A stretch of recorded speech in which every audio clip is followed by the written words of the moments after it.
Hello everyone. আজকে সকাল সকাল উঠে আমি সমস্ত কাজ কমপ্লিট করে নিয়েছি এবং রান্নাও কমপ্লিট করে নিয়েছি। তার কারণ আজকের স্কুল গাড়ি বন্ধ ছিল, তো সেই কারণে আমি আর ওর বাবা স্কুলে দিতে গেছিলাম, আর এই ছুটির সময় ওকে আনতে যাচ্ছিলাম। তো স্কুলের মধ্যে ঢুকে গেছি, মানে 10 থেকে 15 মিনিট লেট হয়েছে। তো সেই কারণে একটু ওকে বসে থাকতে হয়েছে। তো সেই কারণে ও আমাকে কমপ্লেন করছে, মা এত দেরি কেন করেছো। আর আরেকটা দিক থেকে খুব খুশি হয়েছে, বলছে মা ম্যাম আমার উপরে খুব খুশি হয়েছে, কারণ আমার কপি নিয়ে সবাইকে দেখাচ্ছিল নিট অ্যান্ড ক্লিন, আমি সমস্ত কিছু কমপ্লিট করেছিলাম, সেই কারণে ভেরি গুড বলেছে।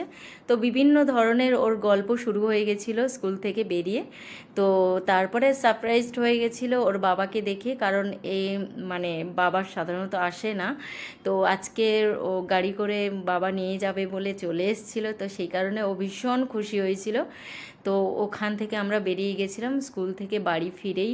ওর যেহেতু বোন আছে, মানে আমার দিদির মেয়ে, তো তার সঙ্গে ও আইসক্রিম খাবে, সেই কারণে কত রকমভাবে সাজিয়েছে। আর ও ভীষণ ব্যস্ত ছিল বিকেলবেলায়, কারণ দুজনে মিলে কি করবে না করবে সেটা ভেবে পাচ্ছিল না।